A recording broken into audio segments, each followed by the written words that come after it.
Facebook, Instagram, LinkedIn, Twitter, etc., etc. Il s'agit là des principaux réseaux sociaux que nous connaissons, notamment que nous utilisons les plus en Afrique. Pour la plupart, utilisent les réseaux sociaux pour se divertir, d'autres utilisent pour gagner de l'argent. Mais est-ce que vous savez qu'il est également possible d'utiliser les réseaux sociaux pour booster votre carrière?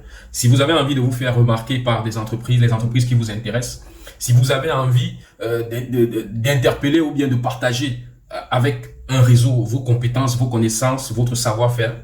Les réseaux sociaux sont un formidable outil, surtout pour ceux d'entre vous ou ceux d'entre nous qui n'avons pas des parents avec des grands noms qui peuvent nous pistonner. Sachez que même sans piston, les réseaux sociaux peuvent jouer le rôle de piston pour vous et vous permettre de toucher ou de montrer votre savoir-faire, de montrer vos compétences à des patrons de très grandes firmes. Bonjour à tous, bonjour à toutes, j'espère que vous allez bien, moi je vais super bien. Nous nous retrouvons une fois de plus sur cette chaîne pour une nouvelle vidéo. Je vais dans un premier temps vous inviter à vous abonner si vous n'êtes pas encore abonné sur cette chaîne et à cliquer sur le bouton de notification pour être au courant chaque fois que nous allons publier une nouvelle vidéo.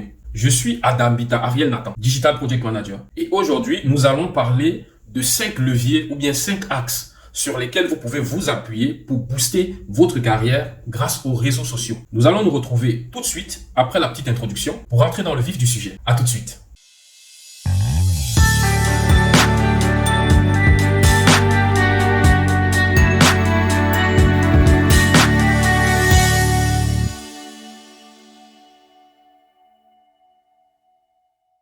Bienvenue une fois de plus sur cette chaîne et sur cette vidéo. Nous allons directement rentrer dans le vif du sujet. Pour utiliser de manière efficace les réseaux sociaux, pour booster votre carrière, pour vous faire remarquer auprès des dirigeants ou des entreprises qui vous intéressent, pour montrer votre savoir-faire, vos compétences auprès de tout votre réseau, nous allons vous présenter ici 5 axes ou bien 5 points sur lesquels vous devez vous appuyer pour booster votre carrière grâce aux réseaux sociaux. Le premier point, c'est le choix du réseau social sur lequel vous allez décider d'interagir. Ça peut être un ou deux, mais il faut prendre le temps de bien analyser, car en fonction de votre activité, en fonction du message que vous voulez envoyer, il y a des réseaux sociaux qui sont plus pertinents que d'autres. Par exemple, LinkedIn est le réseau social par excellence pour les professionnels, pour montrer votre savoir-faire. C'est une sorte de CV en ligne. Il est donc très compliqué de se rendre compte qu'il y a encore beaucoup d'Africains qui aujourd'hui n'utilisent pas LinkedIn. Dites-vous que le nombre d'entreprises, le nombre de chefs d'entreprise, le nombre de directeurs d'entreprises RH qui utilisent LinkedIn pour rechercher des profils intéressants va de plus en plus croissant. C'est donc très dangereux pour vous qui souhaitez être reconnus, vous qui souhaitez trouver de bons emplois, de ne pas être présent sur LinkedIn. Et n'attendez pas, si vous êtes encore étudiant, n'attendez pas d'être diplômé pour commencer à utiliser LinkedIn. Parce que entre le moment où vous êtes diplômé et le moment où votre réseau a déjà bien connaissance de ce que vous savez faire, il va s'écouler un certain temps. Et au lieu d'attendre la fin de votre formation pour commencer à informer le réseau sur votre parcours, votre savoir-faire et vos compétences, je vous recommande de le faire le plus tôt possible. Parce que plus tôt vous allez commencer, mieux ce sera et plus tôt votre réseau sera informé sur votre savoir-faire, sur vos compétences, etc. LinkedIn étant le réseau social des professionnels ou bien le réseau social pour mettre en avant son savoir professionnel par excellence, il existe tout de même des réseaux sociaux également qui peuvent avoir un fort impact selon l'activité que vous faites, selon votre domaine d'activité. Instagram, par exemple, est très prisé par les personnes qui veulent montrer des images de leur savoir-faire. De plus en plus, Facebook a mauvaise presse auprès de beaucoup d'entreprises. Donc, si vous avez uniquement votre profil sur Facebook, ça peut vous desservir. Donc, il faut prendre le temps de bien analyser chacun de ces réseaux sociaux chacun a ses spécificités, chacun a son style, sa cible principale, les personnes qui sont plus intéressées ou bien le type de message que vous voulez envoyer, le format éditorial que vous voulez utiliser. Si vous n'aimez pas écrire de longs articles, si vous aimez juste faire des petits textes, ce serait mieux pour vous, par exemple, d'être sur Twitter. Si par contre, vous êtes plus dans des créations visuelles où vous aimez partager des photos, des images, des vidéos, des créations graphiques, des créations photographiques, Instagram est beaucoup plus recommandé pour ça. Il faut aussi avouer que de plus en plus, il y a le réseau TikTok qui est monté très rapidement et qui lui aussi est en train de prendre une grande place dans l'écosystème des réseaux sociaux. Donc, le premier axe sur lequel vous devez bien réfléchir, c'est quel est le réseau social le plus adapté à votre objectif. Le réseau social où vous êtes le plus sûr de trouver les profils des personnes ou des entreprises qui vous intéressent. Parce que beaucoup d'entreprises, il y a des entreprises qui sont plus sur X ou Y réseau social. Donc, en fonction de vos objectifs, vous devez pouvoir analyser et choisir le réseau social le plus adapté pour vous. Il s'agissait là du premier élément. Pour le deuxième élément, beaucoup de personnes chez nous utilisent les réseaux sociaux pour se divertir. Mais la fonction première des réseaux sociaux, c'est justement de se bâtir un réseau. Et dans le cadre de votre objectif de booster votre carrière, vous devez vous bâtir un réseau professionnel. Un réseau professionnel qui réponde à vos attentes, notamment en y incluant ou en ciblant les profils des entreprises ou des dirigeants d'entreprises pour lesquels vous souhaitez travailler ou avec qui vous souhaitez travailler. Donc cela est très important. Vous pouvez utiliser aussi ce réseau social pour mettre en avant votre savoir-faire, vos compétences, au travers par exemple de la rédaction d'articles d'expertise. C'est quoi un article d'expertise? C'est juste un article dans lequel vous traitez un sujet qui relève de votre savoir-faire, qui relève de vos compétences. Aussi simple que ça. C'est vrai, il y a beaucoup de personnes qui vont se dire, mais pourquoi je vais écrire un article sur tel sujet alors qu'il y a tant de personnes qui ont écrit sur le même sujet? Là n'est pas la question. Vous êtes vous, avec vos compétences, votre personnalité, et votre façon d'analyser ce sujet-là peut intéresser beaucoup de personnes. C'est bien qu'il y ait plusieurs personnes qui aient déjà parlé de ce sujet, mais ils n'ont pas parlé de ce sujet comme vous l'auriez fait. Et c'est peut-être votre façon de parler ou de traiter de ce sujet qui va interpeller ou intéresser un patron d'entreprise ou une entreprise et va l'amener à regarder votre profil. Donc, n'ayez pas peur de rédiger des articles d'expertise, des articles sur lesquels vous parlez ou vous développez des sujets qui relèvent de votre compétence. Donc, ça, c'est un exemple parmi tant d'autres. L'élément numéro 3, c'est de développer votre image de marque, ce qu'on appelle très souvent le branding personnel. Parce que oui, vous avez des compétences. Oui, vous avez un diplôme, mais vous êtes plein à avoir le même diplôme. Vous êtes plein à avoir les mêmes notes. Vous êtes plein à avoir ces compétences.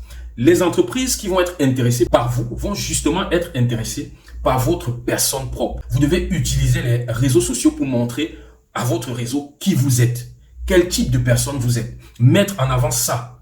Et c'est ça qui va vous démarquer des autres personnes, des autres candidats qui ont le même profil professionnel ou académique que vous.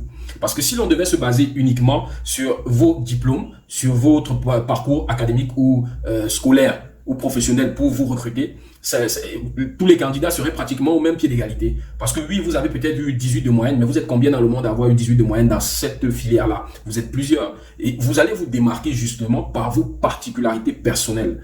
Donc, il est important pour vous de travailler sur votre branding, votre image de marque. Comme quatrième axe sur lequel vous devez vous appuyer, utilisez effectivement les réseaux sociaux pour être à l'affût des offres d'emploi, pour traquer les offres d'emploi qui vous intéressent. Et comment traquer les offres d'emploi qui vous intéressent? C'est de justement suivre l'activité des entreprises qui vous intéressent ou l'activité des personnes influentes susceptibles d'être au courant des offres d'emploi des entreprises qui vous intéressent.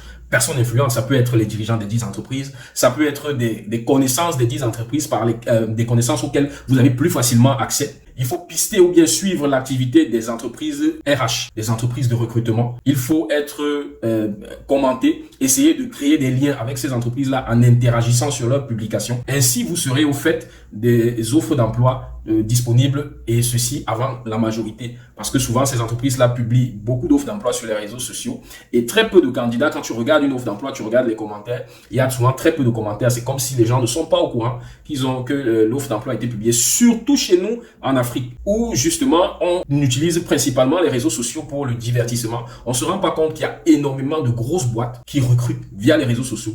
J'ai souvent eu des connaissances dans certaines boîtes qui ont publié des offres d'emploi et m'ont dit, tu vois, voilà, nous recherchons un ingénieur avec par exemple une préférence pour les femmes, mais là nous n'avons eu que 5 candidats pour un poste aussi bien, pour un poste d'une aussi grosse boîte. Mais c'est comme si les gens ne sont pas au courant. C'est comme si les gens sur les réseaux sociaux, principalement chez nous en Afrique, ne prenons pas le temps, nous les jeunes, ne prenons pas le temps de parcourir les offres d'emploi et de suivre les entreprises qui postent les offres d'emploi sur les réseaux sociaux. Donc il faut traquer, pour booster ta carrière, il faut traquer les entreprises qui t'intéressent, les dirigeants qui t'intéressent, les personnes influentes susceptibles d'avoir les bonnes informations sur les bonnes offres d'emploi. Donc ça, c'est pour le 4e élément. Le 5e élément, c'est de faire attention à votre e-réputation. Lorsque vous utilisez les réseaux sociaux et que vous souhaitez booster votre carrière au travers des réseaux sociaux, dites-vous bien que chaque contenu que vous allez publier est susceptible d'avoir un impact positif ou négatif sur l'image que les personnes qui vous suivent auront de vous.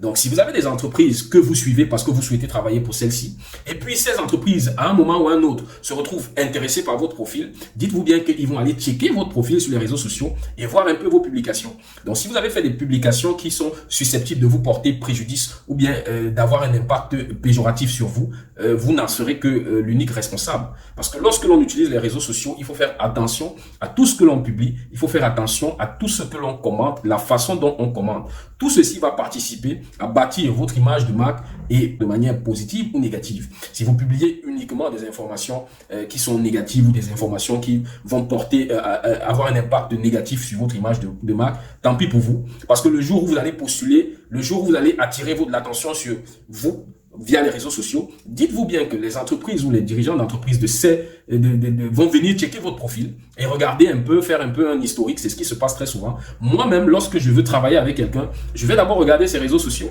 Et en fonction de ce que je vois sur les réseaux sociaux, je vois déjà si c'est quelqu'un de sérieux, je vois si c'est un blagueur, je vois dans la qualité de ses publications. Si par exemple c'est un graphiste, je regarde ses publications sur Instagram ou bien sur LinkedIn ou bien sur Facebook. Et en fonction de ça, je peux déjà voir si j'ai envie de travailler avec lui ou pas. Est-ce qu'il a la compétence que je recherche ou pas. Donc, il faut faire très attention à ce que vous publiez sur les réseaux sociaux. Ça va participer à améliorer ou à diminuer ce qu'on appelle la e-réputation, c'est-à-dire votre réputation sur Internet. Ceci est une liste non exhaustive des axes sur lesquels vous pouvez vous appuyer pour booster votre carrière grâce aux réseaux sociaux. Nous avons choisi ces 5 principaux axes parce que pour nous, ils sont les axes les plus essentiels. Donc, prenez le temps de bien écouter cette vidéo et d'analyser. Et si vous avez d'autres questions, si vous avez des préoccupations, n'hésitez pas à mentionner vos questions, vos préoccupations dans les commentaires. Nous y répondrons le plus rapidement possible. Merci pour votre attention et nous espérons vous retrouver dans une prochaine vidéo. On se dit à la prochaine. Bye bye.